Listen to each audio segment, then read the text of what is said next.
चलो, so good morning everyone. Last lecture we have started discussion about gravitation, और gravitation को introduce करने के बाद हमने कुछ बेसिक बातें डिस्कस की थी, जिसमें हमने पहले देखा था कि ग्रेविटेशन मतलब क्या होता है। क्या होता है ग्रेविटेशन? मतलब एक फेनोमेनन है या फिर प्रोसेस है जिसमें क्या होता है, बॉडीज जिनके पास मास होता है एक दूसरे के साथ इंटरैक्ट करती है। ठीक है, तो सबसे पहले हमने डिफाइन किया था ग्रेविटेशन को। क्या था ग्रेविटेशन? ग्रेविटेशन को डिफाइन करने के बाद नेक्स्ट कंसेप्ट हम लेके आ गए थे, दैट वाज मास। क्या था मास? मतलब tendency to produce gravitational field around it. उसके बाद में हमने इंट्रोड्यूस किया था ग्रेविटेशनल फील्ड को। ग्रेविटेशनल फील्ड क्या होती है? ग्रेविटेशनल फील्ड मतलब space around mass in which in other mass will experience force of attraction is called as gravitational field. उसके बाद में हमने इंट्रोड्यूस किया था सबसे important point from the topic, that is Newton's law of gravitation. और Newton's law of gravitation में हमने क्या किया था, एक फॉर्मूला डिराइव किया था। क्या था formula? F equals to G m1 m2 upon r square, जहां पे m1 m2 are the masses, r is the separation between two masses and g मतलब कौन है? Universal gravitational constant, which is equals to होता है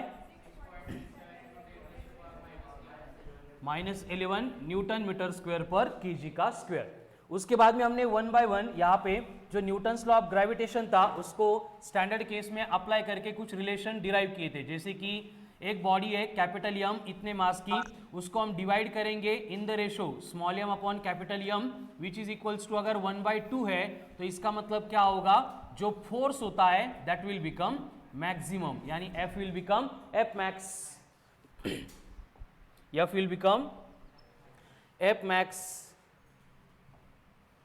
उसके बाद में नेक्स्ट पॉइंट हमने देखा था कि सपोज इक्विलैटरल ट्रायंगल है और इक्विलैटरल ट्रायंगल के तीनों वर्टेक्स के ऊपर 3 इक्वल मासेस प्लेस करेंगे, तो एनी वन मास के ऊपर एक्ट होने वाला रिजल्टेंट फोर्स कितना होगा? √3 टाइम्स ऑफ F, और F इक्वल्स टू होगा GM upon L square, GM square upon L square. उसके बाद में हमने देखा था कि वही अगर इक्विलैटरल ट्रायंगल है एंड इक्विलैटरल ट्रायंगल के तीनों वर्टेक्स के ऊपर मासेस प्लेस किए and fourth different mass any side के मिड पॉइंट के ऊपर प्लेस किया है, तो यहाँ पे एक्ट होने वाला नेट फोर्स होता है 4GMM upon 3 into L square या फिर R स्क्वायर। ठीक है, उसके बाद में सेम इक्विलैटरल ट्रायंगल की हमने केस देखी थी कि सपोज इक्विलैटरल ट्रायंगल है और इक्विलैटरल ट्रायंगल के सेंटर के ऊपर हमने एक अननोन मास प्लेस किया है, तो उस मास के ऊपर एक्ट होने वाला नेट फोर्स कितना होता है? 0 होता है।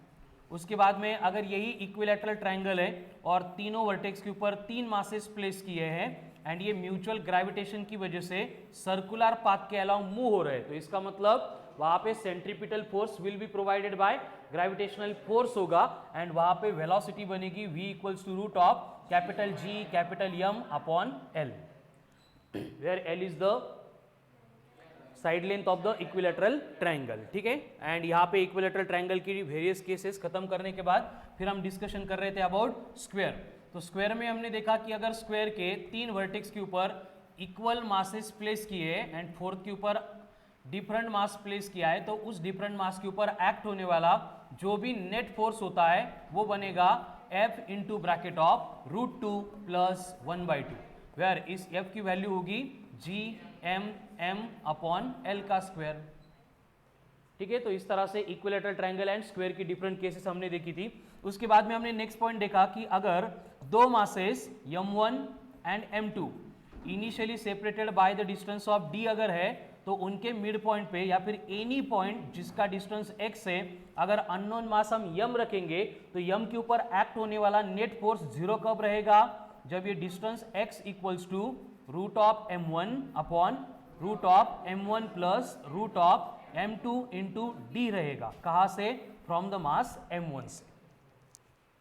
ठीक है, तो इतनी स्टैंडर्ड केसेस हमने फर्स्ट लेक्चर में कंप्लीट की थी। उसके बाद में कल के लेक्चर में हमने कुछ और एप्लीकेशंस दिखे थे, जिसमें हमने देखा था कंटिन्यूअस मास डिस्ट्रीब्यूशन की वजह से एक्ट होने वाला फोर्स, ग्रेविटेशनल फोर्स, उसमें फर्स्ट केस थी रिंग की, और रिंग की केस में हमने देखा था कि सपोज एक रिंग है, उसके एक्सिस के ऊपर कोई भी पॉइंट पी है जहां पे मास m हमने प्लेस किया है at a distance x and ring की रेडियस अगर r है, तो पॉइंट मास के ऊपर एक्ट होने वाला फोर्स होता है capital G capital M small m into x divided by r square plus x square raise to 3/2, and ये जो फोर्स है it will be maximum at a distance of plus minus r by √2, and ये maximum force कितना होगा, ये होगा 3√3 Gmm upon 4 into r square.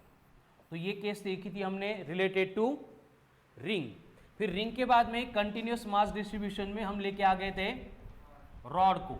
Rod के लिए हमने देखा था कि एक रॉड है जिसका मास m है, लेंथ l है, एंड उससे d इतने डिस्टेंस पे अगर हम कोई भी एक छोटा सा मास स्मॉल m प्लेस करेंगे तो उस केस में मास के ऊपर एक्ट होने वाला फोर्स कितना होता है, capital G capital M small m upon l into bracket of 1 upon r को मैंने यहाँ पे d बोला है, ठीक है, तो ये चेंज करता है बच्चों 1/d upon sorry minus 1 upon d plus l, ठीक है। तो ये फोर्स था at a point due to rod, and rod के बाद में हम लेके आ गए थे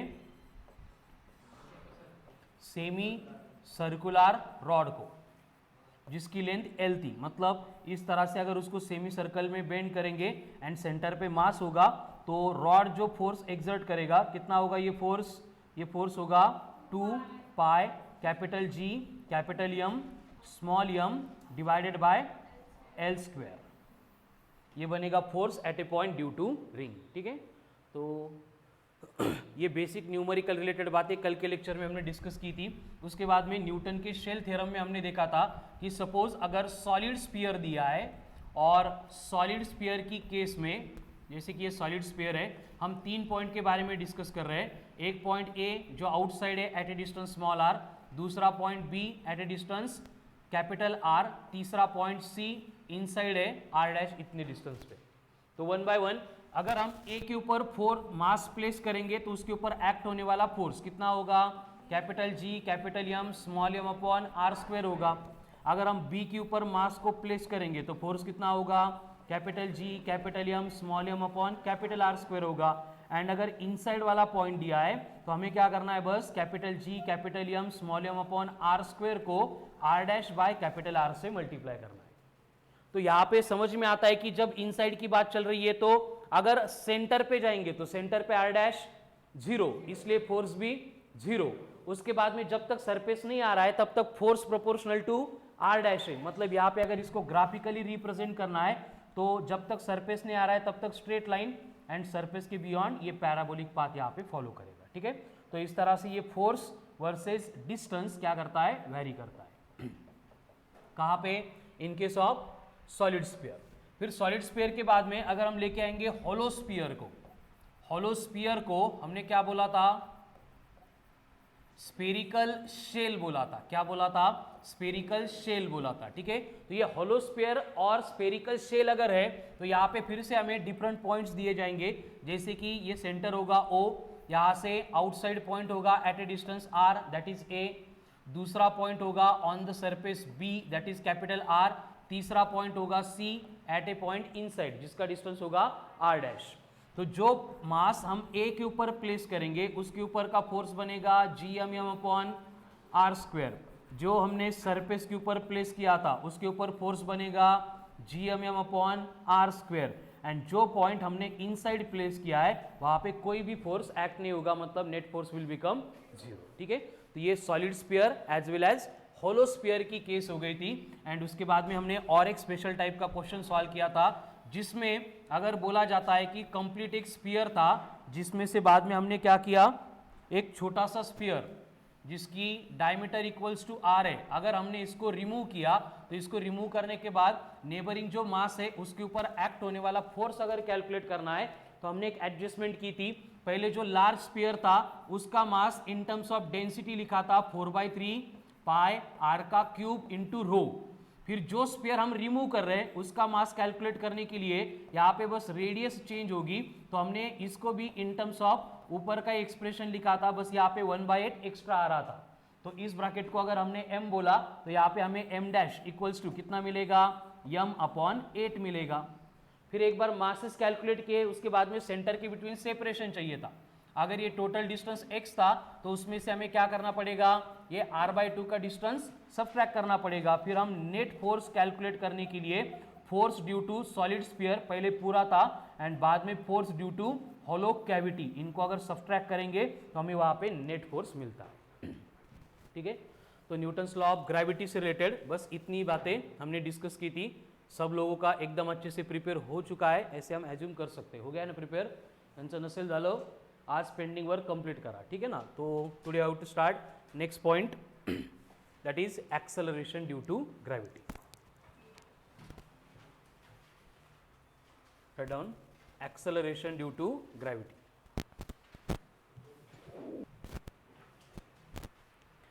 Acceleration due to gravity.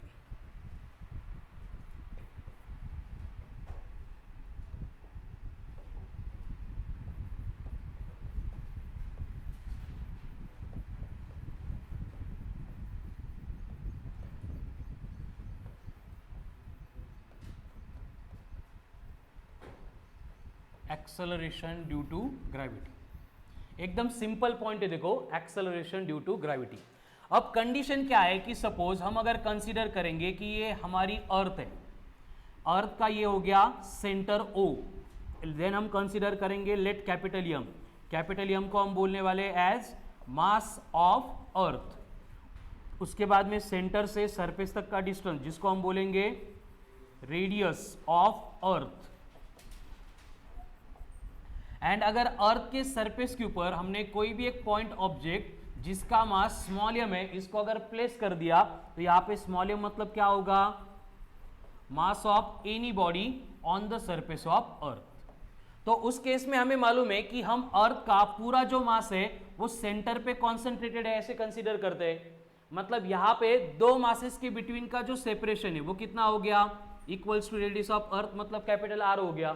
तो इस केस में force acting on small m due to gravity, मतलब ग्रेविटेशनल फोर्स कितना होगा, capital G capital M small m upon R square होगा। ये तो एक्चुअल में मतलब जो हम पढ़ चुके वही न्यूटन्स लॉ ऑफ ग्रेविटेशन है, नया कुछ नहीं है। उसके सिमिलर अगर ये बॉडी मास स्मॉल m हमने प्लेस की है तो न्यूटन के मोशन के लॉ के according force is also given by, क्या होता है फोर्स का formula, force is also given by F equals to होता है m इंटू ए। बट यहां पे जो एक्सेलरेशन होगा उसको अर्थ प्रोवाइड करेगी, इसलिए हम क्या करेंगे, a को रिप्लेस करेंगे विथ g, g का मतलब एक्सेलरेशन ड्यू टू ग्रेविटी, यानी कि ये एक्सप्रेशन बनेगा F is equals to m into g. ये बन गया इक्वेशन नंबर 2।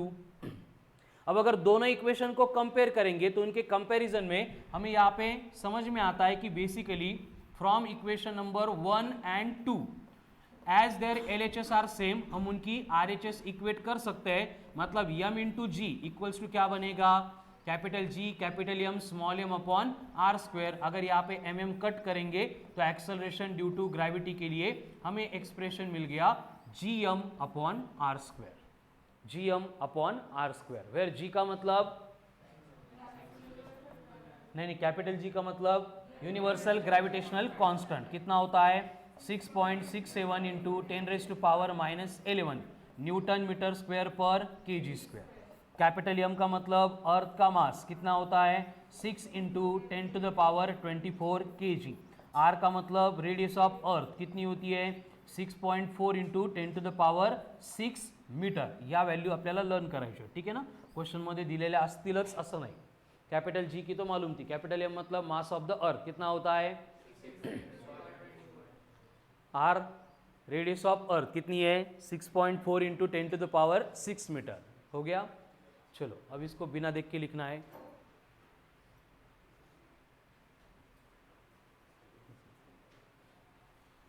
डायरेक्ट यायचं बेटा, विचारायचं नाही, तिथं काही घेणं देणं नाही, तिथे एवढी रिस्पेक्ट द्यायची गरज नाही।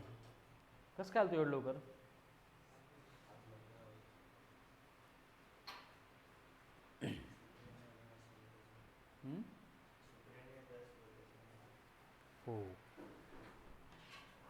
त्याच्यामुळे लेट होतं तुला, त्याच्यामुळे लेट होतं का? म्हणजे हे पण जर तुम्ही बोर्डवर बघून लिहित असले, तुमच्यासारखे तुम्हीच.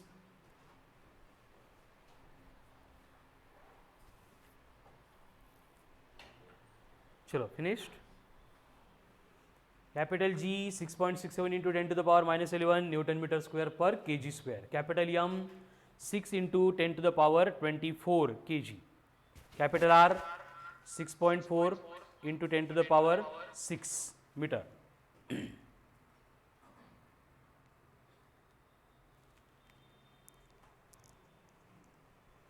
एक्सेलरेशन ड्यू टू ग्रेविटी कितना होता है Yashwant?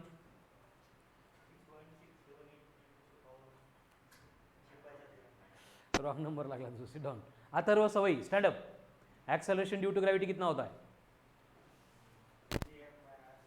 gm/r². Very good. Sit down.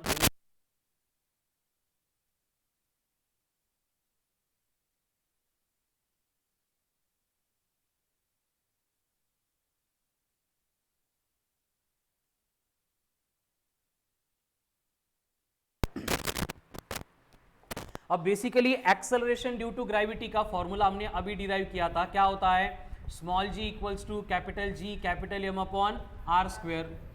Small g equals to capital G capital M upon r².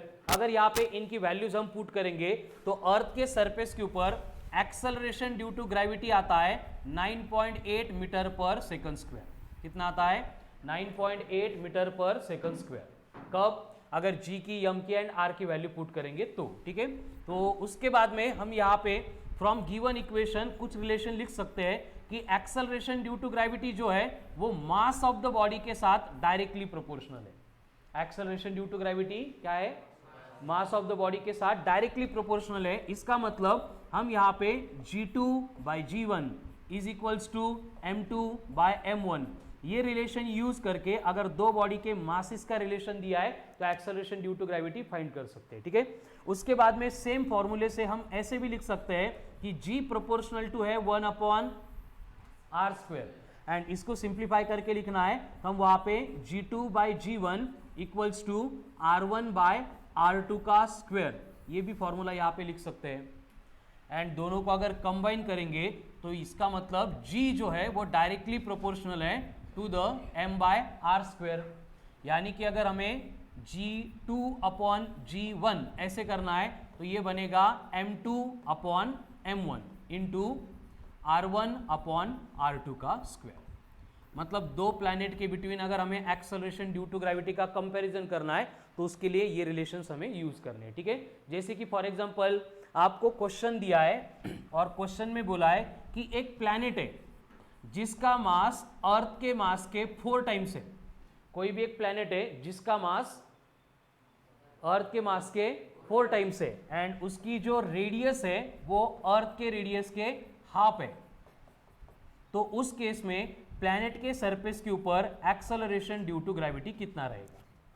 अब अगर सिर्फ मासेस डिफरेंट होते तो हम पहला वाला रिलेशन यूज करते, सिर्फ रेडियस डिफरेंट होती तो सेकंड रिलेशन आता. लेकिन अभी दोनों डिफरेंट है मतलब लास्ट वाला रिलेशन हमें यूज करना पड़ेगा. तो इस रिलेशन को अप्लाई करेंगे तो फॉर्मूला क्या मिलेगा?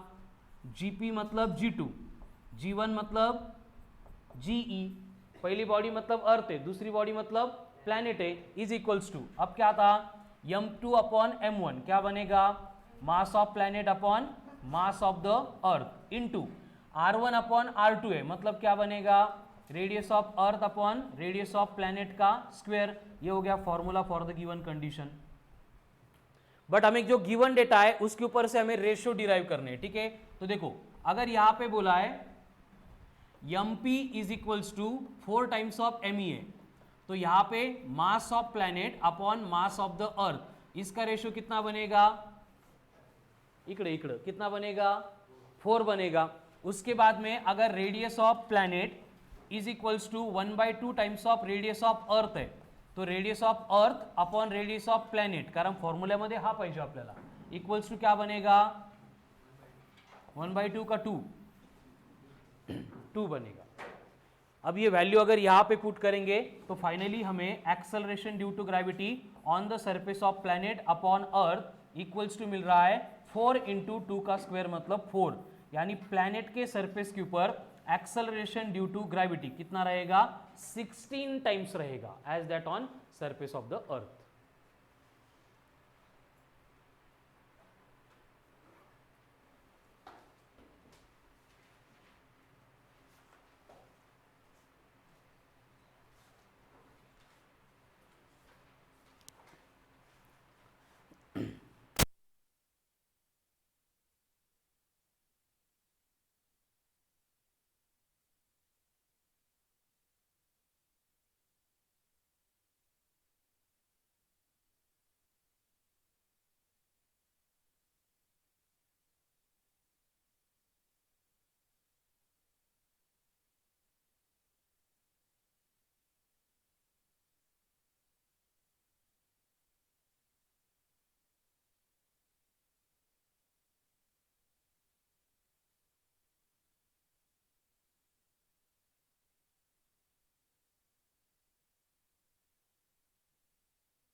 चलो नेक्स्ट आपको क्वेश्चन है नेक्स्ट, जिसमें बोला है कि प्लैनेट का मास अर्थ के मास के डबल है।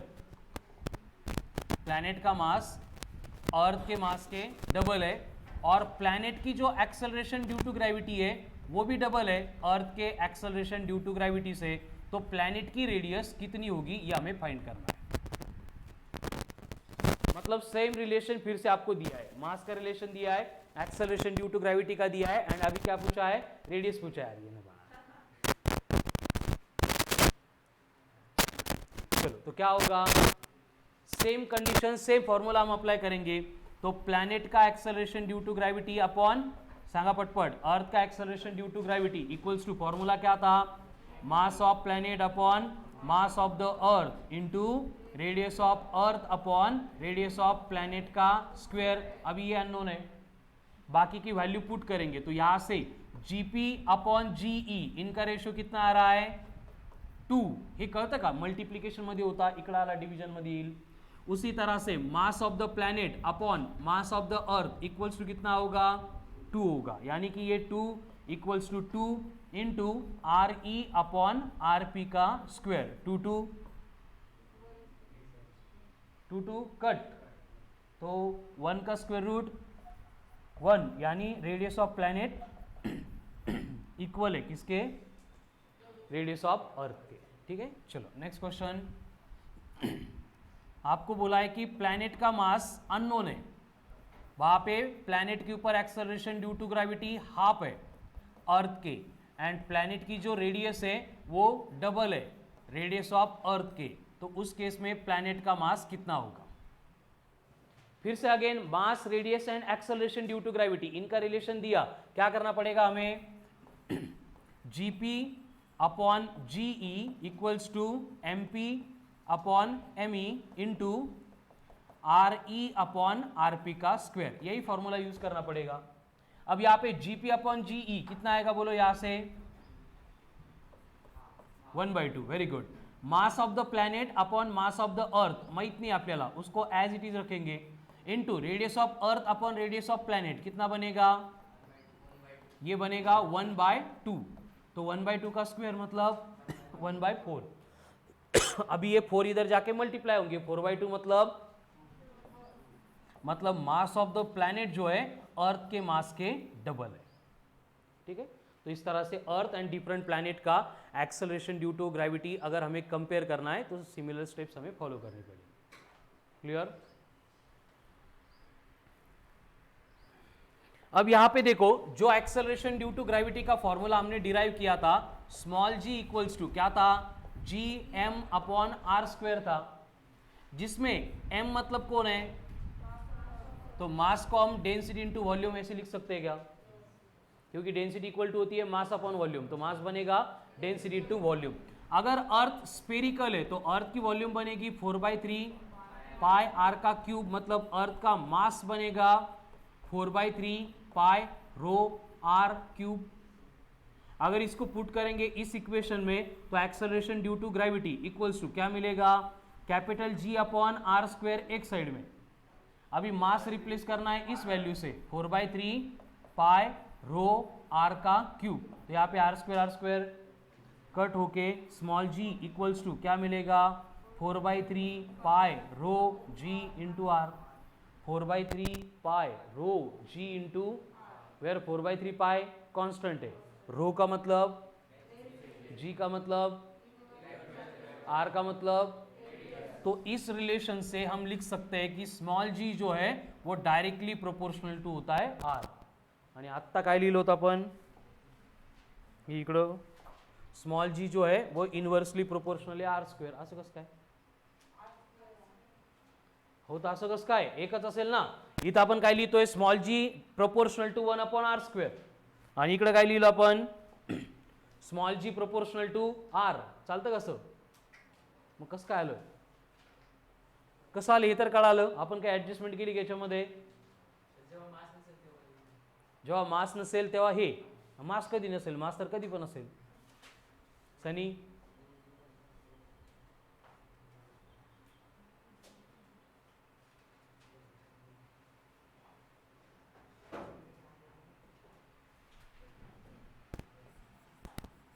if mass is constant then small ji proportional to 1/r² होगा। लेकिन अगर क्वेश्चन में बोला है कि इफ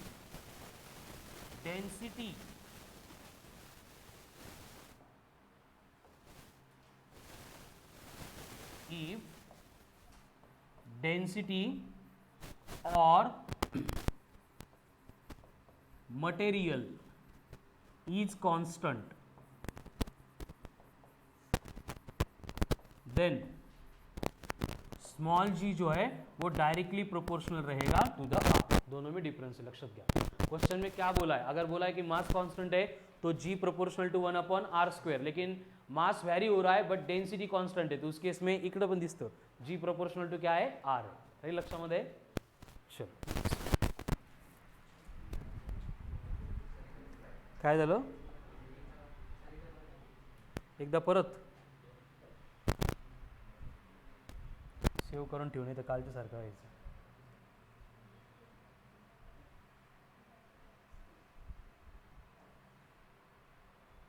थर्ड है गाइस,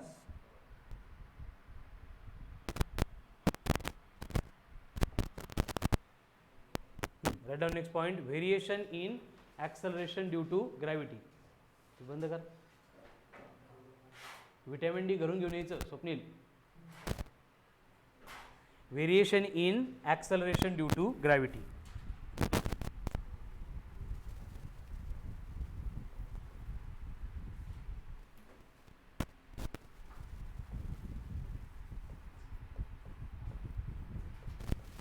वेरिएशन म्हणजे very good, variation in acceleration due to gravity,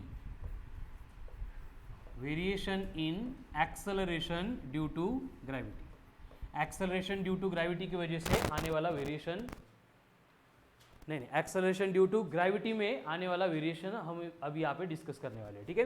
अब वेरिएशन क्यों आता है उसका रीजन देखो, सबसे पहले आएगा variation in acceleration due to gravity due to altitude, या फिर हम इसको हाइट ऐसे भी बोलते हैं, खूप इंपॉर्टंट कॉन्सेप्ट है बघा, व्यवस्थित लक्ष द्या। Variation in acceleration due to gravity because of altitude और हाइट। अब कंडीशन क्या है देखो कि हमें मालूम है कि on the surface of earth, on the surface of earth acceleration due to gravity कितना होता है, capital G capital M upon R square. ये कब, अगर हमारी अर्थ होगी एंड बॉडी अर्थ के सरफेस के ऊपर होगी तो दोनों के बिटवीन का सेपरेशन आर रहेगा, तब की केस में एक्सेलरेशन ड्यू टू ग्रेविटी कितना होता है, G M upon R square होता है। क्लियर, अगर वही बॉडी को हम अल्टीट्यूड पे या फिर पर्टिकुलर हाइट पे लेके जाएंगे तो यहां पे क्या लिखना पड़ेगा कि at height h acceleration due to gravity g will be replaced by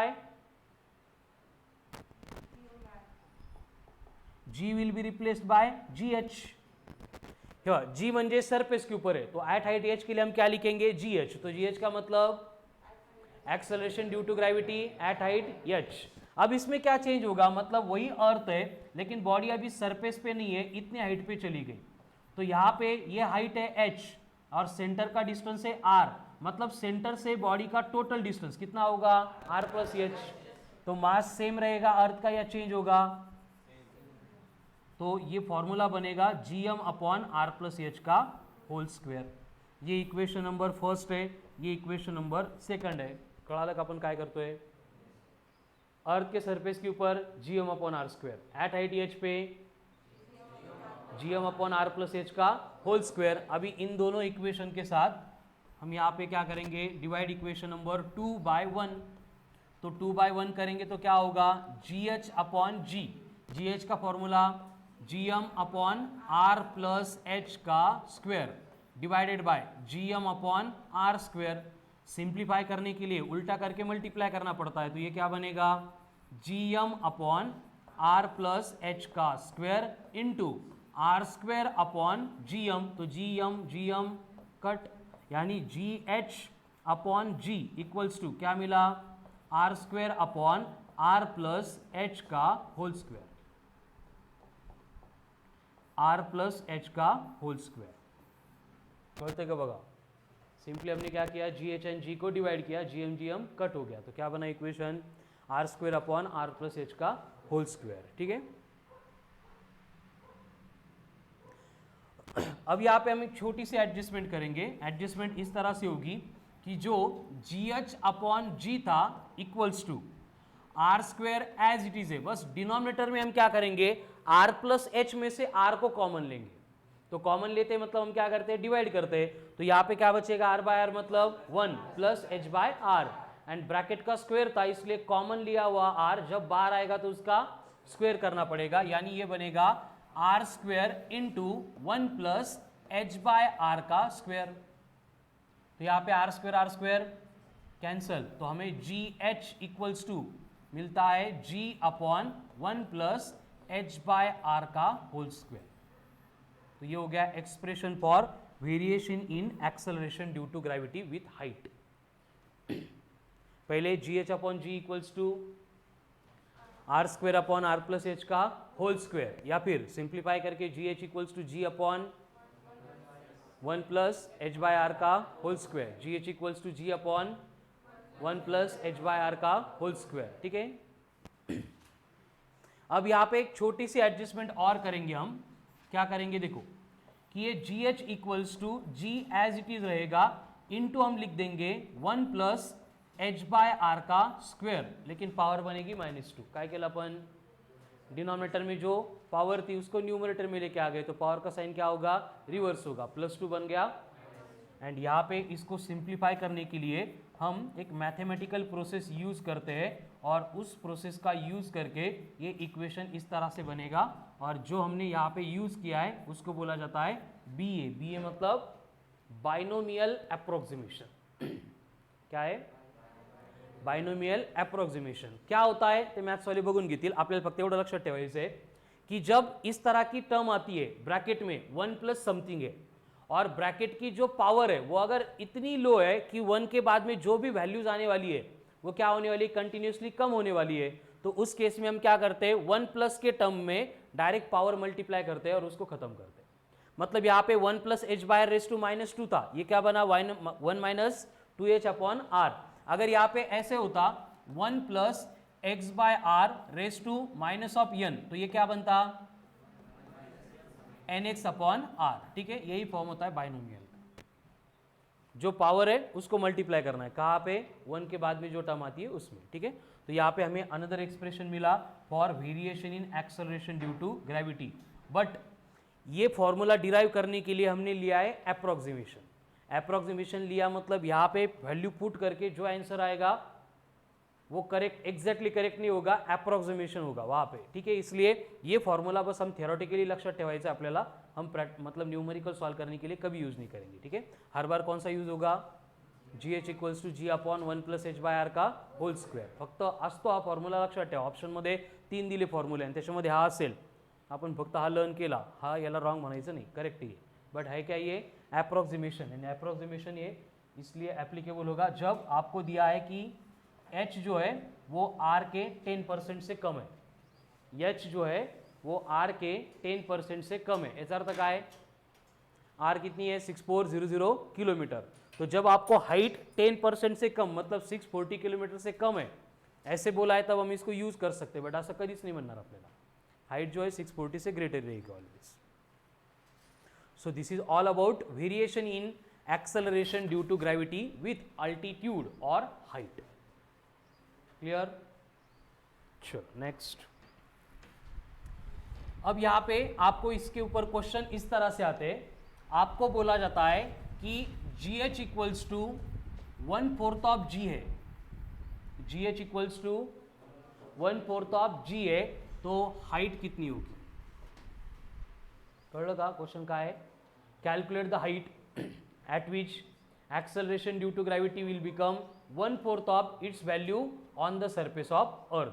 तो हमें क्या करना पड़ेगा, वेरिएशन का फॉर्मूला पुट करना पड़ेगा, कौन सा formula, GH equals to G upon 1 plus h/r का होल स्क्वायर। अब क्वेश्चन में क्या बोला है कि GH इक्वल्स टू कितना है G/4, इसको अगर पुट करेंगे तो क्या होगा, G/4 equals to G upon 1 plus h/r का होल स्क्वायर, तो GG यहाँ पे 1/4 है, यहाँ पे ब्रैकेट का स्क्वायर है, तो दोनों साइड में रूट लेंगे तो, एंड रूट लेने के बाद उल्टा कर देंगे तो 2 equals to 1 plus h/r, plus 1 इधर आएगा तो h इक्वल्स टू कितना आ गया, कळलं का, नहीं कळलं, काय नहीं कळलं, कळलं, जी कट हो गया, 1/4 था, रूट लिया 1/2 आ गया, फिर उल्टा कर दिया मतलब रेसिप्रोकल लिया, 2 equals to 1 plus h/r, plus 1 इधर आने के बाद -1, तो 2 - 1 1 equal to h upon r है, तो क्या बनेगा, h इक्वल्स टू r बनेगा, ठीक है। अनदर एग्जांपल, अगर आपको बोला है कि GH जो है वो एक्सेलरेशन ड्यू टू ग्रेविटी के हाफ है, तो उस केस में h कितना होगा, फिर से सेम प्रोसेस रिपीट होगी, क्या होगा,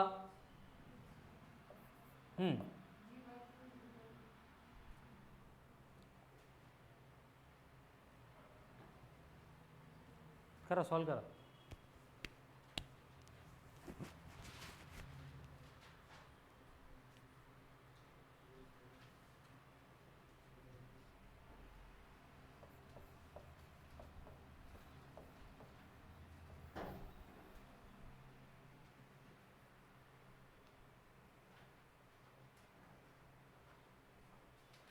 देखो बोर्ड पे ध्यान दो, क्या होगा, पहले पुट करेंगे तो ये बनेगा G/2 equals to G upon 1 plus h/r का होल स्क्वायर, तो G कट करेंगे, दोनों साइड में रूट लेके रेसिप्रोकल लेंगे, तो क्या बनेगा, √2 इक्वल्स टू 1 प्लस h/r, यानी h इक्वल्स टू कितना आ गया, √2 - 1 इंटू r, क्लियर है।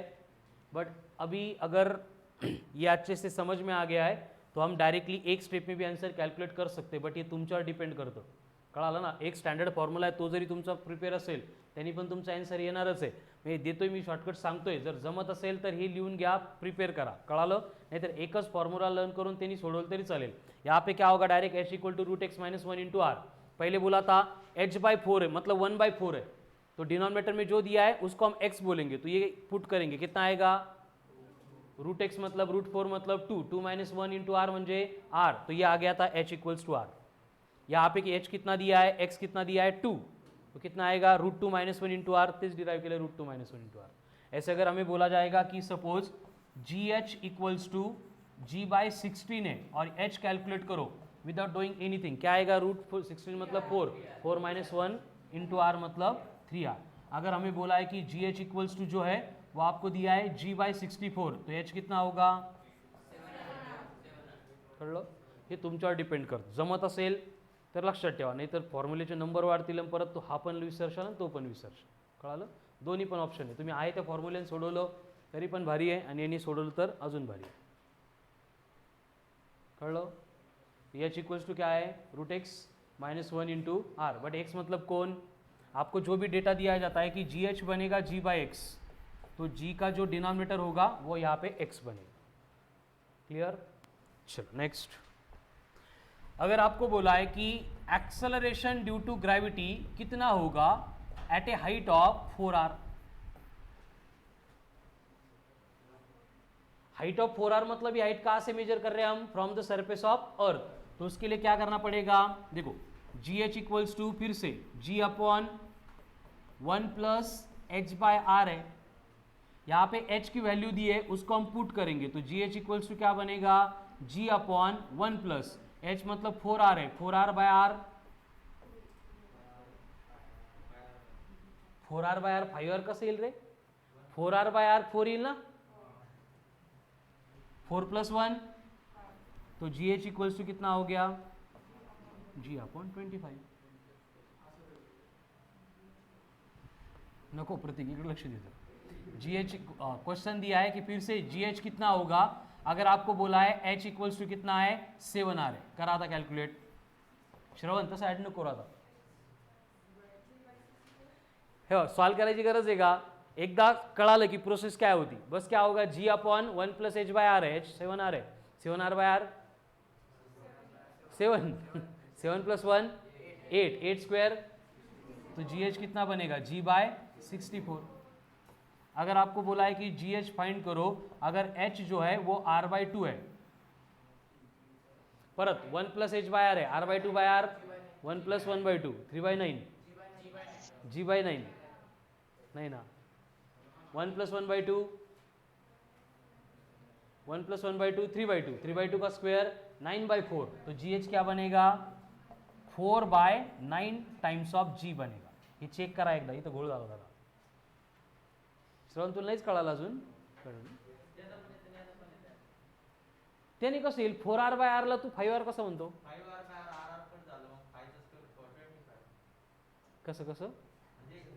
1 प्लस 4r बाय आर आहे. मग थांबणार आहे. बरं थांब, शंतनूला कळालं. तू सांग, त्याचं राहू दे. त्याला काय सांगायचं ते तुला कळालं ना. हां,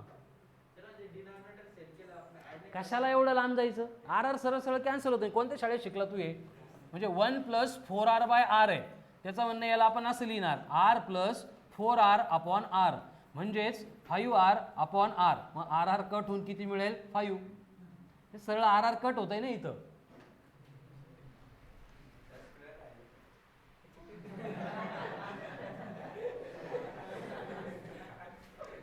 कुठं राहिला बेटा स्क्वेअर? कुठं? 4 बाय हे 4 बाय 9 कसे आले मला ते सांग. असं नको करू बाळा, तू एवढ्या महागाचे टॅबलेट आहेत तुझ्याकडं. हे बघ r बाय 2 होतं की नाही. आपण स्टेप बाय स्टेप सोडू स्वप्नेसाठी.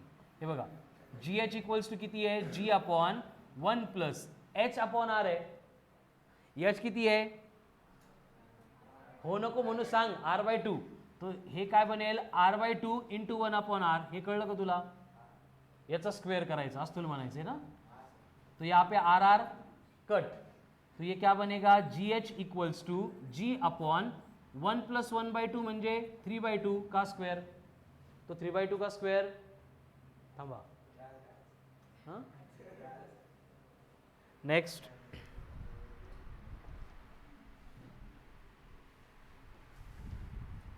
क्वेश्चन है, if g H equals to 64% of g है तो ये कितनी हाइट होगी. म्हणजे क्वेश्चनमध्ये सांगितलं जातं की एक्सेलरेशन ड्यू टू ग्रेविटी जो है वो 64% है. किससे? जो acceleration due to gravity on the surface of earth था उससे. तो वो कितनी हाइट होगी? If g H equals to 64% of g then h will B.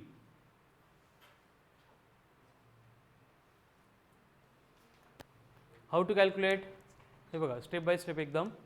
सबसे पहले परसेंटेज में डेटा दिया है तो हम उसको ऐसे लिख सकते हैं क्या, 64/100 इंटू जी।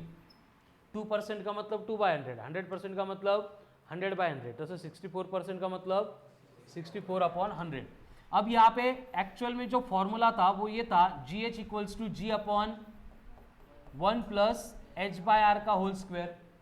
अब ये जी एच की वैल्यू यहाँ पे पुट करनी है, तो ये क्या बनेगा, 64/100 into ji equals to G upon 1 plus H by R का स्क्वायर। तो यहाँ पे जी जी कैंसल, यहाँ पे स्क्वायर था तो दोनों साइड में अगर स्क्वायर रूट लेंगे तो क्या बनेगा, 8/10 इक्वल्स टू क्या है, 1/1 प्लस एच बाय आर। अगर दोनों साइड में रेसिप्रोकल लेंगे तो ये क्या बनेगा, 10/8 equals to 1 plus H by R. Plus 1 इधर आएगा तो h/r इक्वल्स टू क्या होगा, 10/8 माइनस 1। आता 10/8 माइनस 1 किती येतं, 1/4। तो कसा आलं हे बघ स्वप्नील, 8 इंटू 1 -8, 10 - 8 म्हणजे 2। स्वप्नील 2/8 म्हणजे 1/4, तो h इक्वल्स टू कितना बनेगा, r/4। कळलं का बघा, सिंपल, फक्त 100 ने डिवाइड करून व्हॅल्यू पुट करून आपण सिम्प्लिफाय करायचं। चलो राईट डाऊन। तू विचारतो का सांगतो प्रथमेश त्याला 5-5 मिनिटांनी, रिपोर्टिंग करतो, काय करतो नेमकं, काय करतो शंतन तो, हां नाही तुला विचारतो की सांगतो तो, तुला का, ते अथर्वला चांगलं भेटत त्याच्यापेक्षा।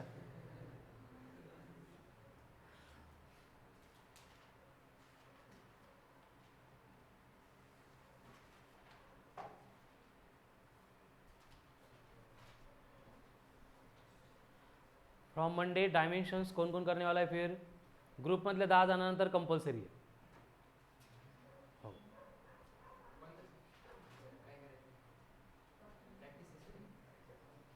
नाही रिवाइज करायचं फक्त परत एकदा। ग्रुपमधले म्हणजे ते वेगळा ग्रुप बनवला नाही का आपण, त्यांना कंपल्सरी, जेईचा नाही आहे। बाकीच्यांचं बघा करायचं असेल तर टाईम शेड्यूल वगैरे काय असेल तर सांगतो संडेला, इथे येऊन केलं नाही तरी चालेल, बट आपल्याला डायमेन्शन्स परत एकदा डिटेलमध्ये करायचं आहे प्रिपेअर। मग मार्चमध्ये फक्त डायमेन्शन्स 1D 2D NLM, एप्रिलमध्ये gravitation rotational work power energy and properties of solids fluids, then in May पुढचे मग SHM waves and thermal section. चलो फिनिश। आता इथून पुढे लक्षात ठेवा, असा जर क्वेश्चन आला तर कंप्लीट प्रोसेस फॉलो करण्याऐवजी आपण असंही करू शकतो, 10/√x - 1 into r। Same question था, x मतलब कौन है, परसेंटेज, कितने थे परसेंटेज, यहाँ पे पुट कर दिया 64 का मतलब, तो 10/8 - 1 मतलब 1/4 इंटू r झालं, ठीक है। अगर आपको बोला है कि GH equals to 25% of GA, H कितना होगा, एक तो ये प्रोसेस डिटेल में फॉलो करो, या फिर 25 का रूट 5, 10/2, 10/5 मतलब 2, 2 - 1 यानी H इक्वल्स टू क्या होगा, R। अगर आपको बोला है कि GH इक्वल्स टू 49% है G के, H इक्वल्स टू कितना होगा, 10/7 - 1 म्हणजे 3/7 टाइम्स ऑफ R, ठीक है। तो विदाउट डूइंग एनीथिंग हम यहाँ पे आंसर्स कैलकुलेट कर सकते हैं, कर लो। चलो फॉर्मूला लिख लो, H equals to 10/√x - 1 into R। So this is all about acceleration due to gravity and variation in acceleration due to gravity with कुठलं वेरिएशन होतं हे, विथ हाइट और altitude. Next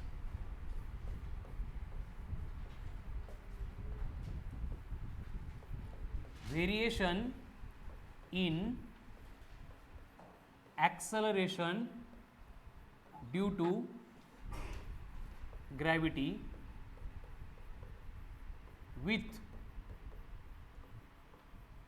depth। Variation in acceleration due to gravity with depth, मतलब अभी ऊपर जा रहे थे अभी नीचे जाएंगे, ठीक है। तो उसके लिए कंडीशन क्या है, देखो कि सपोज दिस इज अर्थ, ये सेंटर है O और बॉडी को हमने सरफेस के ऊपर रखा है, तो सरफेस से सेंटर का डिस्टेंस कितना होगा r।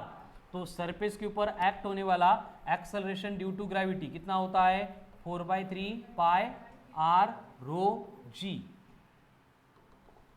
या फिर 4/3 पाई g रो इंटू r।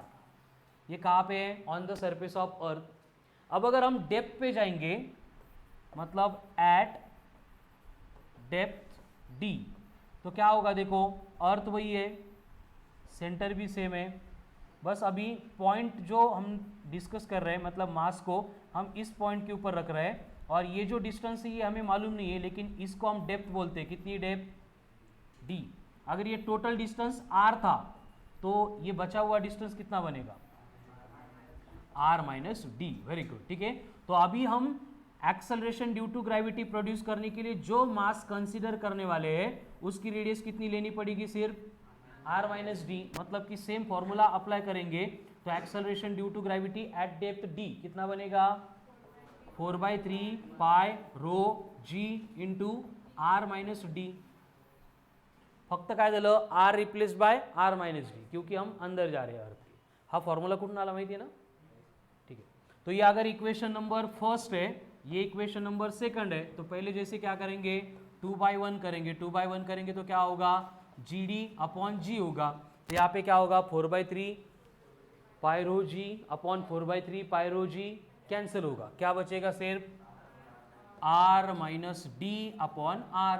इसको सेपरेट करेंगे तो ये बनेगा r by r minus D upon r, यानी कि G D will be equals to 1 minus D upon r times of g। ये हो गया acceleration due to gravity at depth d, G D equals to 1 minus D upon r into G, where d is the depth. डेप्थ कहाँ से major होगी, centre या surface, surface, कळालं ना। डेप्थ सेंटर पासून नाही मोजायची, कुठून मोजायची, and r radius of earth, g acceleration due to gravity. ते सगळं नंतरच लिहिता, एकदम रिव्हिजन पण होईल, हे का नाही। चला नेक्स्ट सेव्ह करू आपण याला। अब यहाँ पे जी डी इक्वल्स टू आ गया bracket of 1 minus d by r into g. तो अगर हमें acceleration due to gravity find करना है at the centre of earth, तो at the centre of earth क्या होगा, d will become equals to are.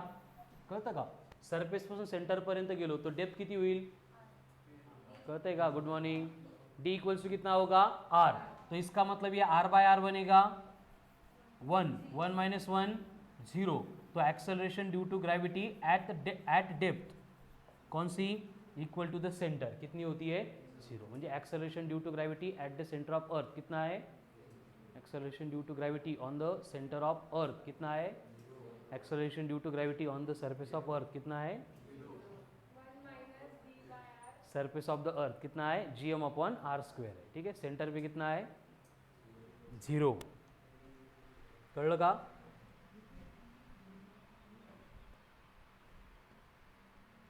Swapnil कळलं का। तो acceleration due to gravity at depth d, G D equals to कितना होता है, g in bracket 1 minus D upon r। तो यहाँ से अगर हम बात करेंगे सेंटर की, तो सेंटर के ऊपर डेप्थ बनती है इक्वल्स टू r, तो acceleration due to gravity at the centre of earth कितना है 0 है। इसलिए अगर हम इसको ग्राफिकली प्लॉट करेंगे तो ग्राफ शुरू होगा 0 से, कहाँ तक, सरफेस ऑफ अर्थ तक। अर्थ के सरफेस के ऊपर acceleration due to gravity maximum होगा, कहाँ पे, d इक्वल्स टू r पे, और ये मैक्सिमम कितना होता है इक्वल्स टू g होता है। एंड इसके बियॉन्ड सरफेस के ऊपर जाएंगे तो अल्टीट्यूड पे again acceleration due to gravity vary होता है, मतलब ये पैराबोलिक पाथ फॉलो करेगा। तो ये बन गया ग्राफ जिसमें हमने एक्सेलरेशन ड्यू टू ग्रेविटी को डिस्टेंस के अगेंस्ट प्लॉट किया।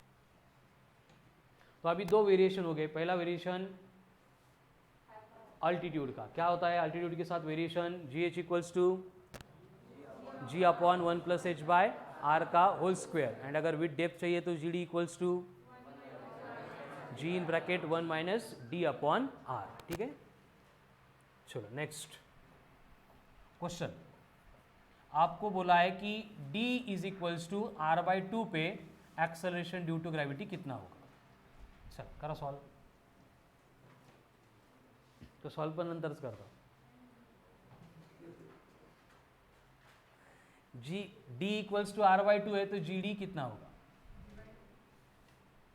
कितना होगा gd equals to g into 1 minus d/r. d कितना है r/2. Swapnil r/2 upon r, नहीं श्रवण r/2 upon r,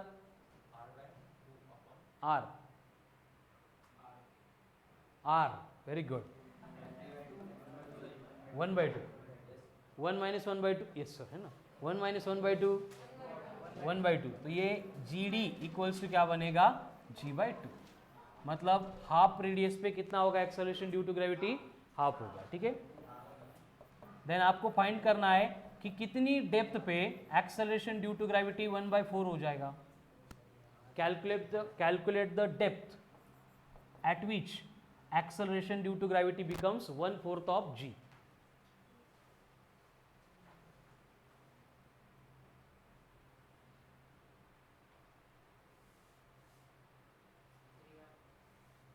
three by two. देखो GD कितना है G/4 इक्वल्स टू क्या होता है 1 माइनस D/R इंटू G होता है. तो GG कट क्या रहेगा 1/4 इक्वल्स टू 1 माइनस D/R. तो माइनस D/R इधर आएगा तो प्लस D/R इक्वल्स टू बनेगा 1 माइनस 1/4. तो D इक्वल्स टू कितना होगा 3/4 टाइम्स ऑफ R.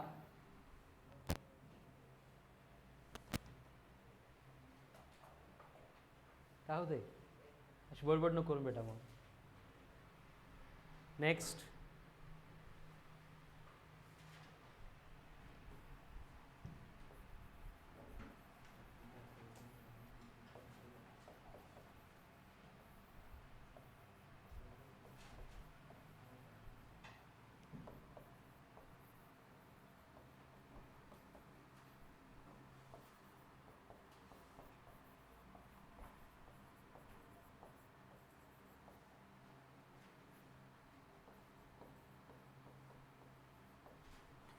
ये स्टार मार्क करके एक पॉइंट लिखा है. इसका मतलब क्या है कि आपको अगर बोला जा रहा है कि कोई भी एक पॉइंट है अर्थ के सरफेस के ऊपर एट हाइट h और उस पे एक्सेलरेशन ड्यू टू ग्रेविटी आपको दिया है कुछ भी G/2 है, G/4 है, G/8 है.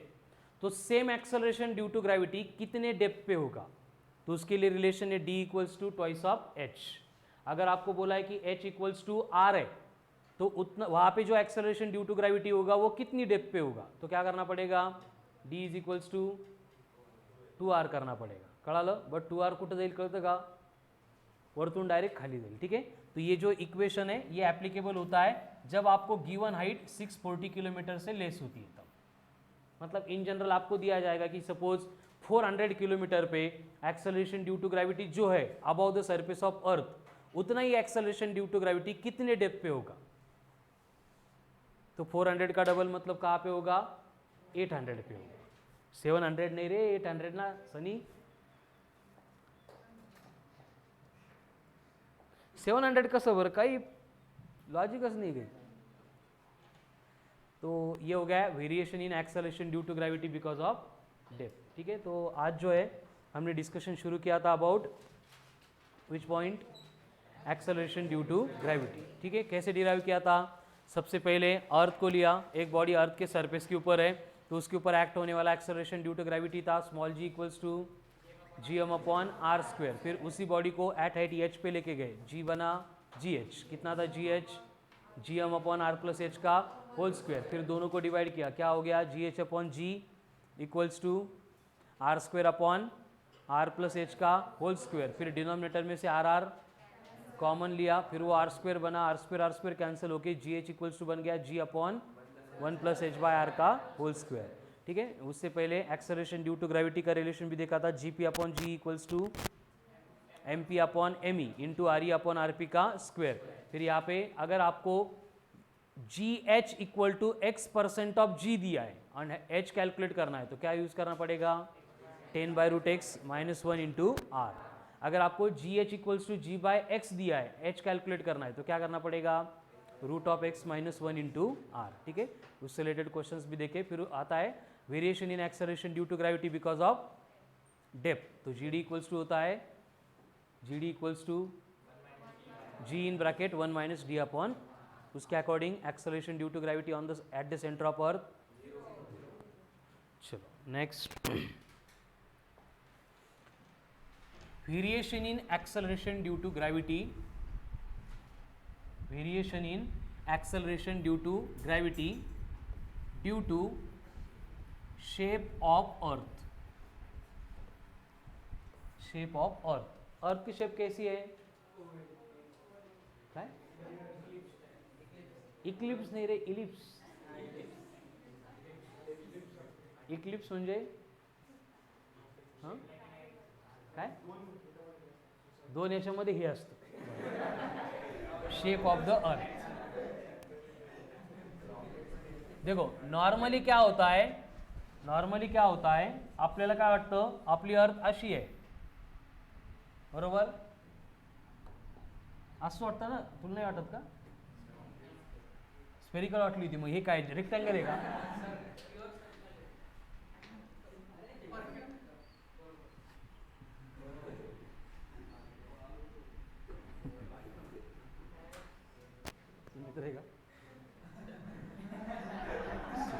स्फीयर हो गया, सेंटर है O। तो यहाँ पे क्या होगा, इस साइड में जो डिस्टेंस होगा R, उतना ही डिस्टेंस इस साइड में होगा R, उतना ही डिस्टेंस इस साइड में होगा R, उतना ही डिस्टेंस इस साइड में होगा R, असं आपल्याला वाटतं। बट प्रॅक्टिकल जो केस है वैसी नहीं है। प्रॅक्टिकली जो अर्थ है कैसी है,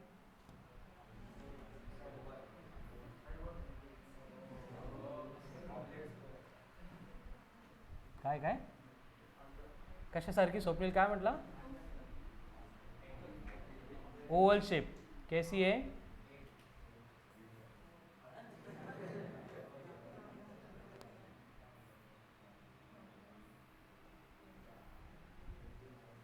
एग्जैक्ट ऐसी।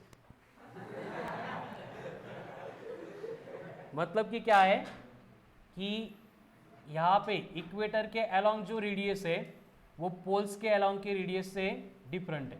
ये हो गई रेडियस अलोंग इक्वेटर, ये हो गई रेडियस अलोंग पोल्स। तो रेडियस अलोंग इक्वेटर जो है वो ग्रेटर है as compare to that of radius along poles. और कितनी ग्रेटर है? इनका जो डिफरेंस है वो है नियर अबाउट 21 किलोमीटर। कितना है? 21 किलोमीटर। इससे क्या होता है, acceleration due to gravity at equator and acceleration due to gravity at pole different होता है। यहाँ पे होगा GE, यहाँ पे होगा GP। तो दोनों में से ग्रेटर कौन होगा, पोल पे या फिर इक्वेटर पे? इक्वेटर पे।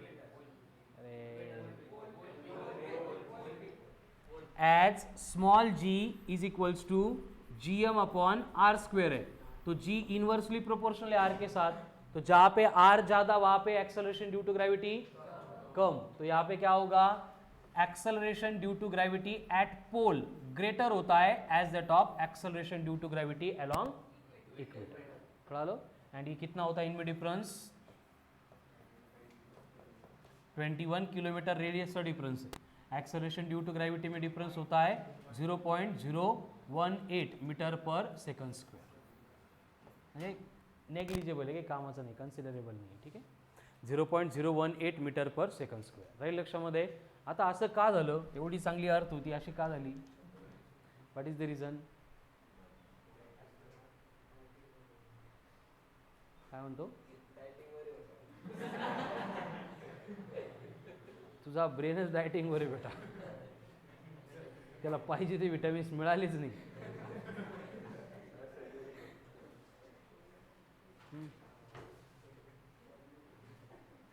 सांग ना, भगत कुठ सोडला आज? सांग स्वप्न, काय म्हणतो? चपटी चपटी का बरं होत चालली पण? UV न काही आपलं लॉजिक फेकतो। UV म्हणजे काय? काय काय म्हणतो? कळत युनिवर्स मुळे। वाव, व्हेरी गुड। अजून कोण? No one. पोल्समुळं ते मास्क काढ. नॉर्थ पोल साऊथ पोल एकमेकांना अट्रॅक्ट करताय. ठीक आहे, उद्या मला याचा आन्सर सांगा. कळालं? व्यवस्थित सर्च करा, विचार करा आणि उद्या आन्सर सांगा. पण जरा आपण सायन्सचे स्टुडंट आहे, नाही लागला नंबर तरी पण ॲटलिस्ट प्रिपेअर करतोय जेई नीटसाठी, बरोबर आहे की नाही? तो विचार करून आन्सर सांगा. नाहीतर काय सनमुळं नॉर्थ पोल आणि साऊथ पोल अट्रॅक्ट करतो त्यामुळं. चलो next. Variation in acceleration due to gravity because of rotation of the earth. Rotation of the earth. Shape की वजह से समझ में आ गया ना क्या होता है? नहीं, मग काय होते अगोदरचं? इक्वेटर की रेडियस ग्रेटर है किससे? पोल की रेडियस से, इसलिए पोल पे acceleration due to gravity greater रहेगा इक्वेटर से. कितने ग्रेटर रहेगा? 0.018 मीटर पर सेकंड स्क्वेअर. यही होता है variation due to shape. Constant number आहे, तो लक्षात ठेवायचं. ठीक आहे. Next, variation in acceleration due to gravity because of rotation. जैसे कि फिर से सपोज ये अर्थ है, ये अर्थ का सेंटर है, ये हो गया अर्थ का एक्सिस ऑफ रोटेशन. इसके अबाउट अर्थ रोटेट होती है कौन से डायरेक्शन में? West to east. ठीक है, तो यहाँ पे जो होता है इसको हम इक्वेटोरियल प्लेन बोलते हैं. क्या बोलते हैं इसको? या फिर सिंपली इक्वेटर बोलेंगे तो भी चलेगा. तो यहाँ पे अगर हम अर्थ के सरफेस के ऊपर कोई भी एक बॉडी लेंगे एट पॉइंट P और उस P को अर्थ के सेंटर के साथ कनेक्ट करेंगे तो ये डिस्टेंस कितना होगा? फिर ये पोजीशन वेक्टर हो गया. सेंटर से बॉडी के पोजीशन तक जो हमने ड्रॉ किया है ये डिफाइन केलं होतं आपण पोजीशन वेक्टर. तो ये पोजीशन वेक्टर इक्वेटोरियल प्लेन के साथ जो एंगल बनाता है उसको हम यहाँ पे फाई बोल रहे हैं. और ये फाई की मीनिंग क्या होती है? लैटिट्यूड. क्या होता है? लैटिट्यूड. क्या हो गया लैटिट्यूड? मतलब angle made by position vector with equatorial plane. परत एकदा, angle made by position vector with equatorial plane. Position vector कोण? OP. इक्वेटोरियल प्लेन म्हणजे हे हॉरिझॉन्टल मध्ये दिसतंय ते. ठीक है, तो ये हॉरिजॉन्टल इक्वेटोरियल प्लेन के साथ में जो भी एंगल पोजीशन वेक्टर ने बनाया था उसको हम क्या बोल रहे हैं? पर्यंत. अब कंडीशन क्या होगी? देखो, अर्थ रोटेट होने वाली है. अर्थ के रोटेट होने के साथ साथ पॉइंट P पे हमने जो बॉडी प्लेस की है ये सर्कुलर मोशन परफॉर्म करेगी. और इस सर्कुलर मोशन का जो सेंटर है वो यहाँ पे आएगा O डैश पे. अब इस बॉडी का जो सर्कल था उसकी रेडियस बन जाएगी स्मॉल r. कटेगा. अब यहाँ पे ये एंगल अगर फाई था तो ये एंगल कितना बनेगा? अब क्या होगा? देखो, पॉइंट P पे जो बॉडी है उसके ऊपर सेंट्रीफ्यूगल एक्सेलरेशन एक्ट होगा जो बॉडी को away from the centre push करेगा. Circular motion, centripetal, centrifugal. तो ये सेंट्रीफ्यूगल एक्सेलरेशन एक्ट होगा जो रहेगा AR. AR इक्वल्स टू कितना होता है? R into omega square. लेकिन at the same time point P के ऊपर जो बॉडी थी उसको अर्थ के सेंटर के टुवर्ड्स एक्ट करने और अट्रैक्ट करने के लिए रिस्पॉन्सिबल कौन है? Acceleration due to gravity. ये एक्सेलरेशन ड्यू टू ग्रेविटी क्या करेगा? इस बॉडी को सेंटर के टुवर्ड्स खींचेगा. तो इसका मतलब ये रेडियल एक्सेलरेशन का अगर एक कंपोनेंट हम लेंगे एक्सेलरेशन ड्यू टू ग्रेविटी के अलोंग, तो ये एंगल फाई, तो ये भी एंगल कौन सा होगा? तो इसका थीटा का एडजेसेंट कंपोनेंट क्या बनेगा? AR cos phi. cos theta को cos फाई. कळलं? अब इसका मतलब क्या होगा कि पॉइंट P के ऊपर जो बॉडी थी उसके ऊपर एक्ट होने वाला net acceleration due to gravity, इसके ऊपर दो एक्सेलरेशन एक्ट हो रहे हैं एक लाइन पे. एक सेंटर के टुवर्ड्स खींच रहा है, कौन है? G. दूसरा सेंटर से अवे लेके जा रहा है, कौन है? डायरेक्शन अपोजिट है इसलिए माइनस. तो G डैश इक्वल्स टू बन गया G minus AR cos phi. G dash equals to बन गया G minus AR cos phi. अब यहां पे AR का मतलब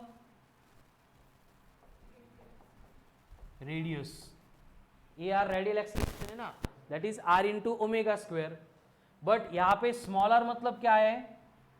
ये हमें कभी गिवन नहीं होता है, इसलिए हम क्या करेंगे यहाँ पे, ये जो ट्रायंगल दिख रहा है इस ट्रायंगल में cos फाई को डिफाइन करेंगे। ये थीटा है, फाई क्या होता है cos theta, adjacent upon hypotenuse. तो फाई का एडजेसेंट कौन है, हाइपोटेन्यूज कौन है, तो cos फाई क्या बनेगा, स्मॉलर अपॉन, यानी कि स्मॉलर इक्वल्स टू क्या बन गया,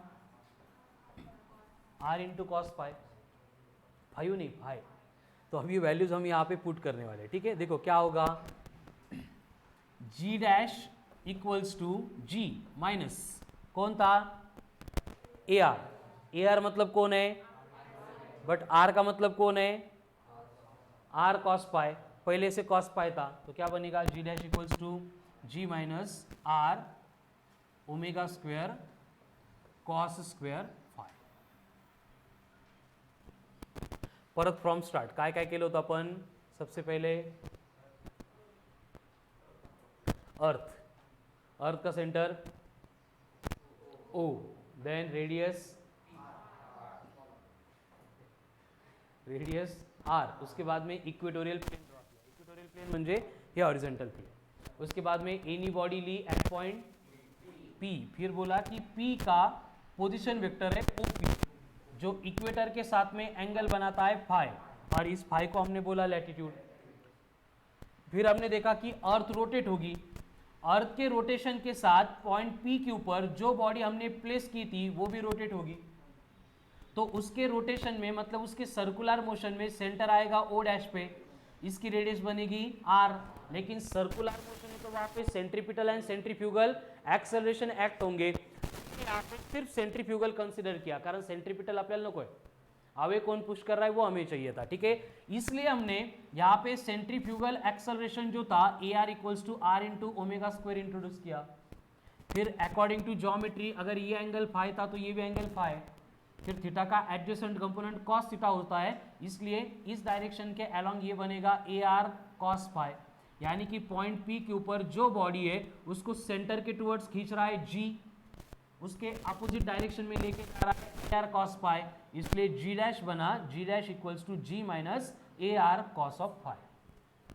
बस बाद में क्या किया, AR का फॉर्मूला है R into omega square, small r को इंट्रोड्यूस किया from the triangle, cos phi equals to small r by capital R, तो small r equals to R cos phi, values put करके फाइनल एक्सप्रेशन मिला G dash equals to G minus R omega square cos square phi. कळलं का,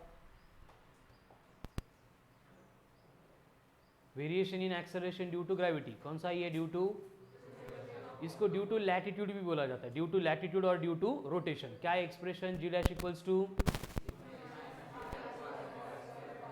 G minus R omega square cos square phi. अब यहाँ पे देखो at poles phi equals to कितना होगा, पोल कुठं असतो इथं, म्हणजे हा पोझिशन वेक्टर असा होईल, मग या इक्वेटोरियल प्लेनचा आणि पोझिशन वेक्टरचा एंगल किती बनेल 90, तो पोल पे फाई होता है 90, अगर फाई 90 है तो cos 90, इसका मतलब G डैश इक्वल्स टू क्या हो जाएगा G, कहाँ पे, पोल्स पे। उसके बाद में अगर इक्वेटर पे बात करेंगे, इक्वेटर, तो इक्वेटर पे फाई कितना है 0, हे बघा या इक्वेटरचा, इक्वेटर सोबतचा एंगल किती असेल 0, cos 0 1, तो ये G डैश इक्वल्स टू क्या बनेगा G minus R into omega का स्क्वायर। अब इन दोनों में बोलो कि एक्सेलरेशन ड्यू टू ग्रेविटी पोल पे ज्यादा है या इक्वेटर पे ज्यादा है,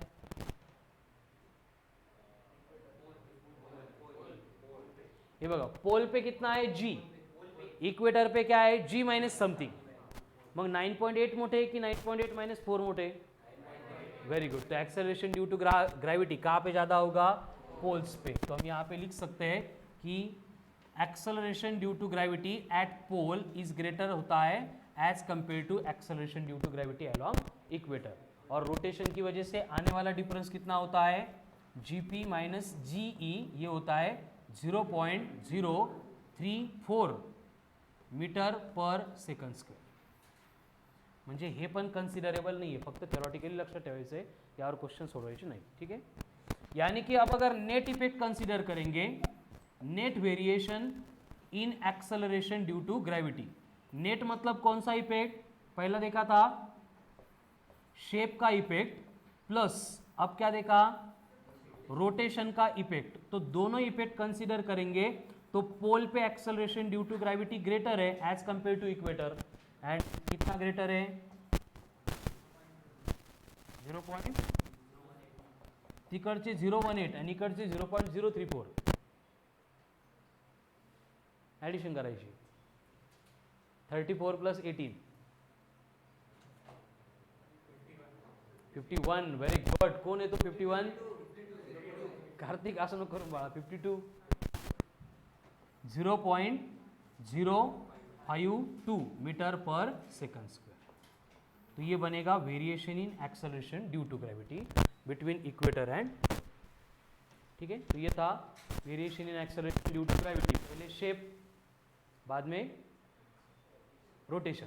रोटेशन ये तो g dash equals to g minus r omega square cos square pi, r radius of earth, omega angular velocity of earth. कितनी होती है angular velocity of earth? Omega का फॉर्म्युला होता है 2π/t। अर्थला एक चक्कर कंप्लीट करायला किती वेळ लागतो? मतलब वेरी गुड 86400 सेकंड। तो ओमेगा फॉर अर्थ कितनी होगी? 2π/86400 रेडियन पर सेकंड। यानी कि कितना आएगा ये? करा पटकन कॅल्क्युलेशन।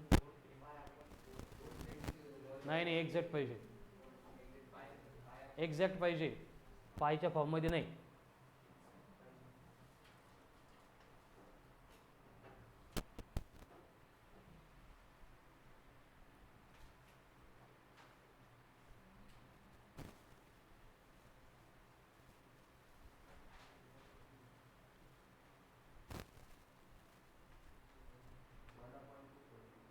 वन अपॉन 240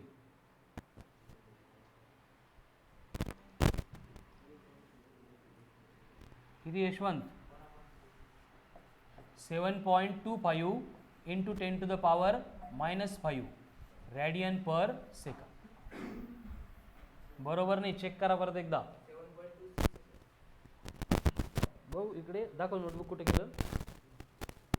मोबाईलवर केलं का? ओके ठीक आहे। 7.5 इंटू ते 6 पेक्षा 5 बरे वाटतं ना। 7.25 इंटू 10⁻⁻5 रेडियन पर सेकंड। ये क्या है? काय है? एंगुलर वेलोसिटी ऑफ द अर्थ। मतलब अर्थ इतनी वेलोसिटी से रोटेट करती है। अब यहाँ पे कंडीशन क्या है देखो,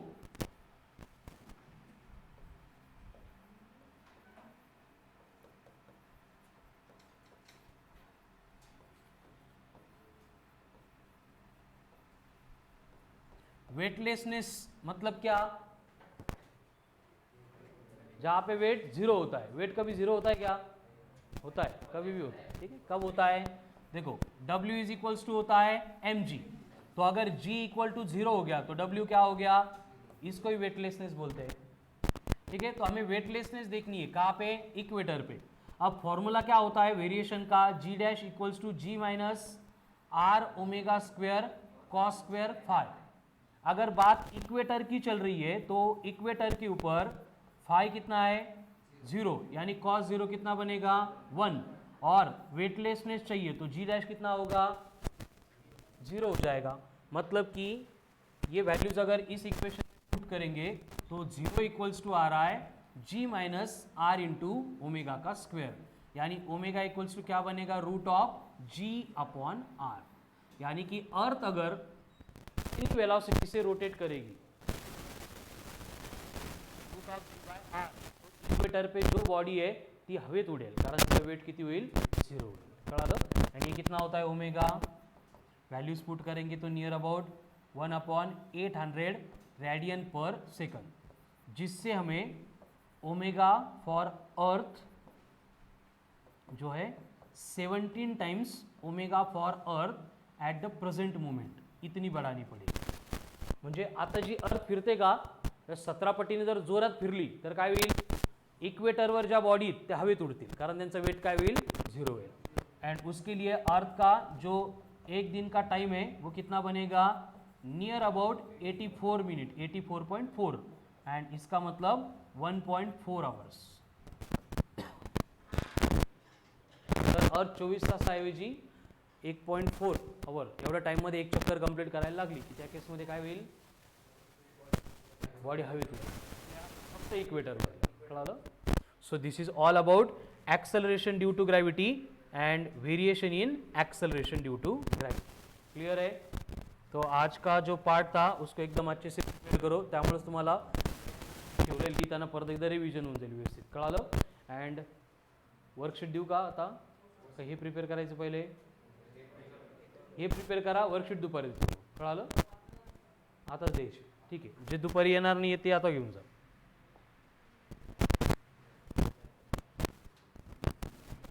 कल संडे, उद्या सुट्टी आहे दिवसभर. कळालं. त्यानंतर Monday test will be there. Test कशावर, collision plus gravitation. Work energy power में से क्या आएगा फिर, कोलिजन. कोलिजन प्लस काय, श्रवण नाही, कोलिजन